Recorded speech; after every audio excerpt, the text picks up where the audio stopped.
Добре дојде во вестите за францускиот амбасадор во Македонија Сирил Бомгартнер.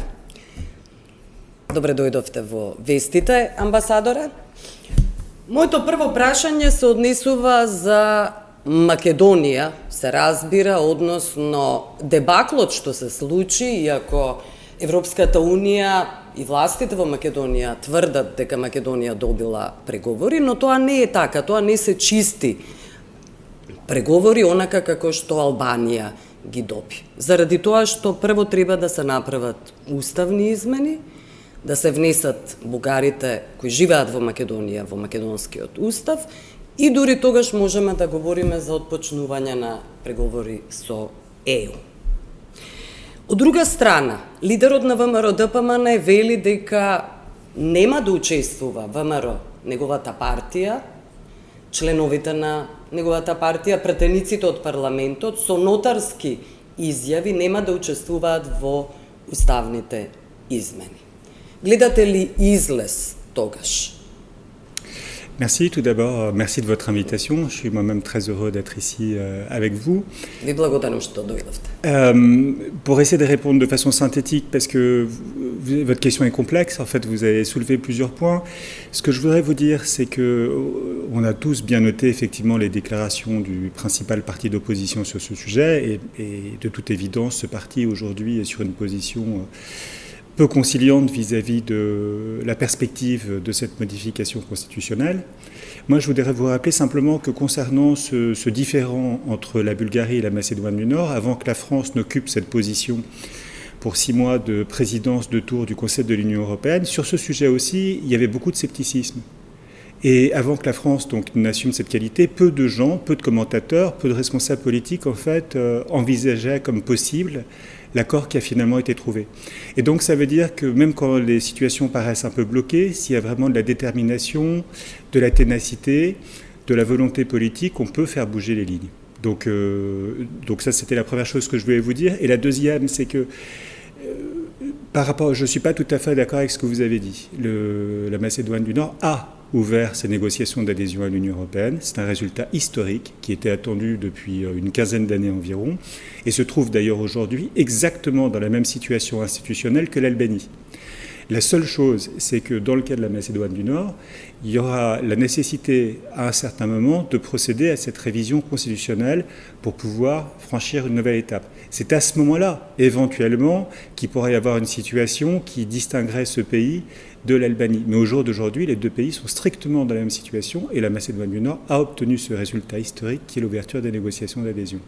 Видете, иако Европската Унија и Франција тврдеа дека историските прашања, историјата за која всушност и има најмногу проблеми околу протоколот, нема да бидат дел од оваа преговарачка рамка или францускиот предлог, така наречен, сепак протоколот доминира, се разбира, со историските прашања. Oui, je crois qu'il y a vraiment deux choses qui sont distinctes. Il y a ce qu'on a négocié au niveau européen, c'est principalement, pas seulement, mais d'abord le cadre de négociation. Et ça, c'était vraiment nous, dans notre qualité de présidence du Conseil de l'Union européenne, de faire notre possible pour arriver au meilleur équilibre possible. Et puis ensuite, il y a ce protocole qui, en fait, relève de l'application du traité bilatéral de 2017 entre les deux pays, entre la Bulgarie et la Macédoine du Nord. Et donc là-dessus, je peux vous le dire très simplement, nous, on est, en tant que France, absolument pas intervenus dans cette négociation. C'est quelque chose de strictement bilatéral, mais qui découle simplement du cadre qui a été fixé dans ce traité. Et ce traité, entre autres choses, prévoit d'aborder les questions historiques, prévoit d'instituer une commission mixte d'experts pour travailler sur ce sujet. Et donc, il me semble pas, à la limite, j'aurais presque pas à m'exprimer dessus parce que c'est pas de dimension européenne, mais de dimension nationale et bilatérale.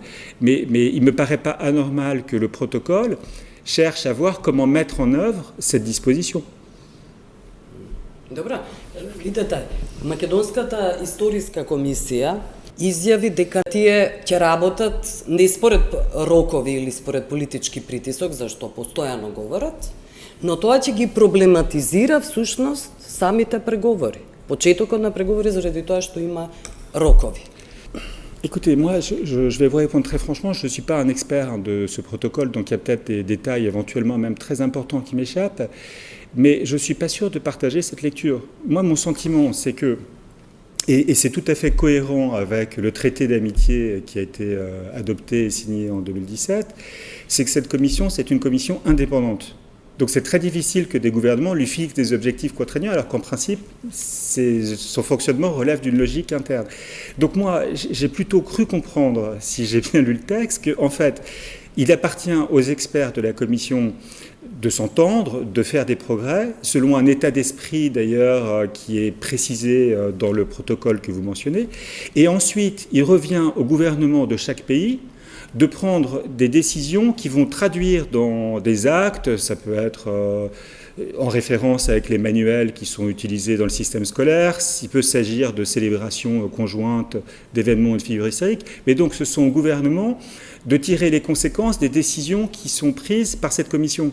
Donc concrètement, si la commission, en toute indépendance, ne prend pas de décision, le gouvernement n'a pas de mesures à appliquer. Vous voyez, je pense qu'il y a quand même une séparation des rôles qui est assez clairement fixée. Da. Et du coup, je pense que ça doit répondre un petit peu à la préoccupation que vous exprimiez.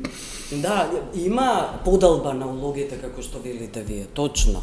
Но проблемот е политичкиот притисок кој се прави преку протоколот. Затоа што владите се одговорни за тој протокол. И тука е проблемот. Историската комисија мора да работи по диктат на владите. Et pourtant, il me semble, mais encore une fois, excusez-moi de le répéter, mais ce n'est pas mon sujet et je ne suis pas un expert de ce protocole, mais j'ai quand même lu que ce même document précise bien, comme je le disais tout à l'heure, l'état d'esprit dans lequel cette commission doit travailler. Et je me souviens plus de la terminologie exacte, mais en fait, l'idée, c'est que ce soit en toute objectivité, avec bonne foi, avec bonne volonté, avec le souci d'établir les faits historiques. Donc vous voyez, tout ceci ne va pas du tout dans le sens d'une espèce de mise sous coupelle politique. Добро, вие го ја спомнавте улогата на Франција и претходно дека нема никаква улога, но сепак е имиджот нарушен низ годиниве. Се сеќавате, се работеше и за француско вето за отпочнување на преговори на Македонија со ЕУ. Потоа дојде славниот француски предлог, така наречен француски предлог, во пакет со протоколот. Потоа дојде и проблемот со Макрон, со францускиот председател Макрон, кој македонците ги нарече северно македонци. И навистина се вжештија страстите во Македонија, се кренаа тензиите и отпорот кон Франција се зголеми. Oui, je comprends. Et puis, bon. Moi, ce que je peux vous dire simplement, c'est que, d'abord, pour ce qui concerne cet accord, il a permis finalement de dépasser une situation de blocage qui paraissait absolue. Ça faisait 1 an et demi qu'on cherchait un accord. Donc c'est quand même curieux que le pays qui réussit finalement à trouver une solution qui est acceptée par les parties pour permettre ici à la Macédoine du Nord d'obtenir ce résultat qui est attendu depuis plus de 15 ans soit perçu comme inamical. C'est quand même curieux. Enfin, moi, j'avoue que ça, j'arrive pas à comprendre. Après, sur l'emploi du terme nord-macédonien, il y a eu des explications qui ont été données, et donc il ne faut pas aller chercher de raisons qui n'existent pas, parce qu'il n'y a pas de doute qu'on parle de macédonien et pas de nord-macédonien. Mais il ne faudrait pas qu'il y ait deux poids, deux mesures. Il me semble que même encore au cours des dernières semaines, il y a plusieurs autorités européennes, internationales qui ont pu utiliser exactement la même expression et personne n'en parle. Donc pourquoi ? Parce qu'un leader français l'utilise, ça serait mal et ça serait le signe de... Не, исти се реакциите. Дали станува збор за францускиот председател или за други политичари? Не е лично ништо. D'accord. Et puis, pour ce qui concerne la méthodologie, ce que l'on appelle ici le veto français, j'ai eu l'occasion de l'exprimer à plusieurs reprises et c'est simplement la vérité. C'était certainement pas une position qui était dirigée contre la Macédoine du Nord ou contre l'Albanie, c'était une position qui était dirigée par rapport au processus de l'élargissement. Et le fait est qu'entre le moment où on a exprimé cette attente et celui où on a pu changer de position, il s'est écoulé moins de 6 mois. 6 mois, c'est rien en temps européen, tout simplement parce que pendant ce court laps de temps, on a obtenu une révision de la méthodologie de l'élargissement. Ça veut dire que notre demande était perçue comme fondée, parce que sinon on n'aurait pas été capable d'obtenir cette révision substantielle en fait de la procédure. Et cette révision de la procédure, maintenant que votre pays a ouvert ses négociations d'adhésion, c'est lui qui va en profiter.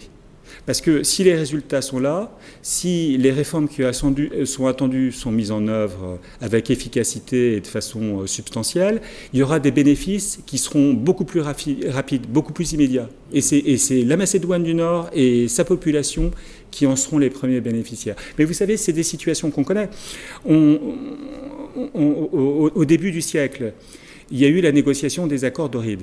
La France a joué un rôle majeur parce que les représentants spéciaux de l'Union européenne se trouvaient être des Français. Et puis, il y avait aussi d'autres raisons, et notamment, et ce n'est pas la seule raison supplémentaire, l'implication de M. Robert Badinter. Mais ces accords ont été extrêmement critiqués à l'époque. Extrêmement critiqués. Et dans ce cadre-là, la France a souffert sa part de critique. Mais aujourd'hui, avec le recul, qui décemment va remettre en cause le modèle qui a été négocié à l'époque. Donc c'est sûr, quand on essaye de faire bouger les lignes, quand on s'implique politiquement, on peut déranger un certain confort et on fait l'objet de critiques. Mais pour moi, c'est ça l'amitié. C'est pas de rester passif et de laisser les choses dans l'impasse. Добро, вие ја споменавте методологијата како аргумент. Макрон зашто бил принуден да стави вето заради методологијата.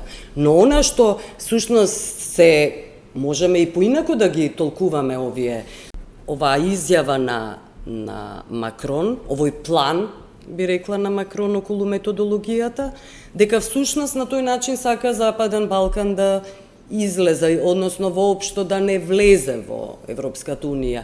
И ако сакаме да направиме уште поголема слика, можеме и новата идеја за новата европска политичка заедница да ја ставиме во пакет. Значи имаме нова методологија која е тешка, се однесува на Западен Балкан, тука и Македонија, и новата економска политичка заедница.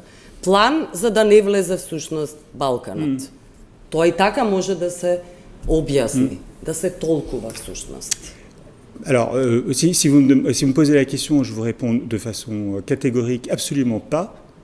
Après, on peut l'interpréter comme ça. Chacun peut avoir l'interprétation qu'il veut. Mais entre nous, je trouve très curieux ce raisonnement.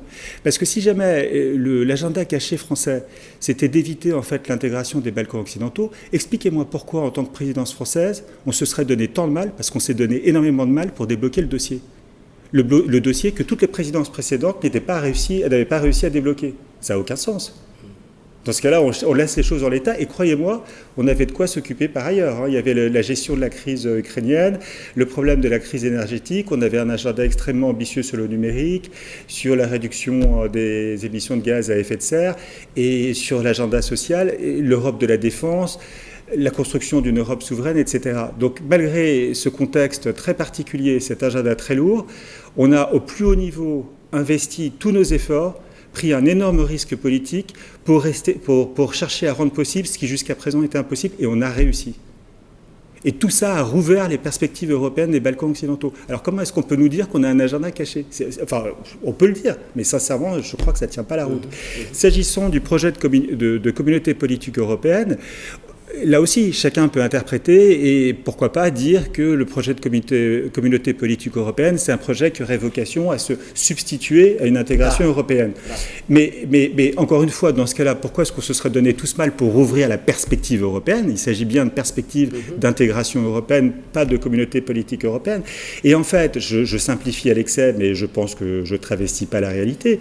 Le projet de communauté politique européenne, il est tout à fait cohérent avec la révision de la méthodologie. C'est-à-dire donner des possibilités d'association supplémentaires, accrues à des pays qui, au jour d'aujourd'hui, ne se trouvent pas dans l'Union européenne. Ce n'est pas un substitut à l'intégration européenne, c'est juste une possibilité anticipée de participer à des politiques, par exemple politiques communes dans le domaine énergétique, et je pense que la Macédoine du Nord serait heureuse d'en faire partie. Et puis surtout, ce qu'il faut avoir à l'esprit, enfin, c'est pas surtout, mais en complément, c'est que dans le projet de communauté politique européenne, il y a un nombre de pays relativement important qui peut être concerné. C'est pas que la Macédoine du Nord et les pays des Balkans occidentaux. Vous avez par exemple un pays comme le Royaume-Uni, qui potentiellement peut y être... Добро, Велика Британија и онака излезе од Европската Унија, не верувам дека би влегла во нова заедница. On est bien d'accord, c'est bien ce que je vous dis, on est bien d'accord. Donc, d'accord, mais il faut répondre aussi à ce type de situation, si vous voulez. Добро, околу историската комисија ова беше многу важно прашање кое го привидев да го прашам. Имавте проблем еднак во Германија и Франција околу историјата и токму заради тоа и правевте заеднички историски учебници, но тоа траеше долго, трае со децении. Зошто Македонија и Бугарија имаат толку кратки рокови е прашањето? Je pense que sur ces sujets-là, en fait, vous me proposez avec d'autres mots la question de tout à l'heure. Je pense que sur ces sujets-là, personnellement, je pense que même s'il y a peut-être des détails sur lesquels on peut discuter, je pense que la méthode est la bonne. C'est-à-dire que ces processus-là sont extrêmement sensibles et donc d'intérêt politique et diplomatique, mais c'est des processus qui doivent être gérés en première ligne par les vrais spécialistes. Parce qu'il faut que ce soit des gens qui ont l'expertise et la bonne foi scientifique, qui réfléchissent ensemble pour s'entendre sur une définition des concepts et aussi sur peut-être de nouvelles terminologies, des terminologies partagées. Et pour que ce travail se fasse de façon propre, honnête, transparente, de bonne foi, il ne faut pas qu'il y ait d'interférence. Et du coup, le fait de mettre des échéances, ça peut perturber, si vous voulez, ce bon fonctionnement. Et il faut bien voir que sur ces questions, sur des questions de ce type, qui sont très compliquées, le facteur temps est essentiel. Et vous avez raison. En France, on a réussi à publier un manuel commun qui se décline en fait entre plusieurs versions, mais ce travail lui-même a pris, je ne sais plus exactement, mais en tout cas plusieurs années. Ça n'a pas été fait en quelques mois. Et ce travail lui-même a été entrepris des décennies après la fin de la Seconde Guerre mondiale. Donc ça montre que ce ne sont pas des choses qui sont simples et qu'il faut du temps pour parvenir à les régler. Mais après, ce qu'il faut voir, c'est qu'on est sur un processus qui est aussi dynamique et progressif.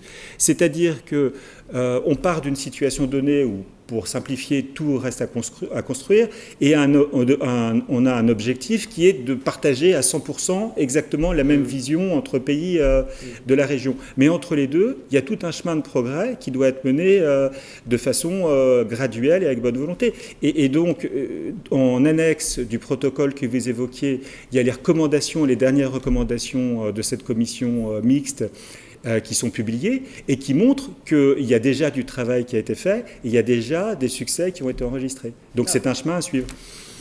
Но роковите што се однесува до Македонија се многу кратки. Добро, и последното прашање околу Илинка Митрева, поранешната министерка за надворешни работи. Вие и дадовте уште еден орден за заслуги, таа почина. После тоа таа не беше само важна како министерка за надворешни, како интелектуалка во Македонија и вие ги препознавте, вие како амбасадор, генерално и Франција, ги препозна вредностите кај Митрева. За разлика од Македонија, и тоа е моето прашање всушност, македонскиот синдром, за разлика од Македонија и македонскиот синдром на отфрлање и на самоуништување, би рекла, на заборав на отфрлање. Што навистина значеше Илинка Митрева за Франција? Madame Mitreva, d'abord c'était une grande dame. Je pense qu'elle était exemplaire à plusieurs titres. Elle était exemplaire déjà dans sa façon de diriger un ministère, en l'occurrence celui qui s'occupe de la diplomatie nationale, et sa façon d'aborder le travail. C'était quelqu'un qui pouvait même être considéré comme dur par certains, parce que c'était quelqu'un qui voulait faire les choses avec impartialité, objectivité. Et donc qui ne travaillait pas selon un esprit de copinage, mais qui souhaitait vraiment pouvoir s'appuyer sur la compétence et l'expertise. Et je crois que ça, en soi déjà, ça a marqué les esprits. Après, c'est quelqu'un qui, dans sa vision diplomatique et dans son action diplomatique, je pense, était précurseur. Parce que le mandat que Mme Mitreva a exercé, en gros, c'était entre 2000, 2001 et 2005, 2006. Ça a couvert toute cette période cruciale pour le pays, depuis les accords de Rite jusqu'à l'obtention du statut de candidat. Et en fait, tout ce dont on parle depuis le début de l'émission trouve ses racines quelque part dans cette période. Et donc sa contribution en fait à la modernisation du pays, à l'insertion euro-atlantique et internationale du pays, est, je pense, tout à fait exemplaire. Ayez à l'esprit aussi, je crois que c'était en 2005, que Madame Mitreva avait eu l'initiative de provoquer une réunion des ministres des Affaires étrangères des pays de ce qu'on appelle aujourd'hui les Balkans occidentaux. Ça s'était tenu à Ohrid. Elle avait voulu aussi qu'il y ait un pays de l'Union européenne qui soit représenté au niveau ministériel. C'était la France, c'était Michel Barnier. C'était en 2005, c'était il y a plus de 15 ans, et quelque part c'était l'Open Balkan dont on parle aujourd'hui. Donc c'était vraiment quelqu'un qui était précurseur, et puis à côté de ça, c'était quelqu'un qui avait une maîtrise du français incroyable, et qui était un grand spécialiste de Roland Barthes, et c'est quelqu'un qui avait l'amour de la culture française. Moi, j'ai eu l'honneur de pouvoir la décorer il y a juste un an, en fait, c'était en juin de l'an dernier. Elle a été promue comme officier dans l'Ordre national de la Légion d'honneur, qui est la plus grande distinction française. Et pour rien vous cacher, elle m'avait contacté une semaine avant de s'éteindre pour, en fait, ce qui était probablement de sa part une forme d'adieu. Dobro, ambasadore, jaz vi благодарам за ова интервју за телевизија 24. Merci. Го гледавте интервјуто со францускиот амбасадор во Македонија.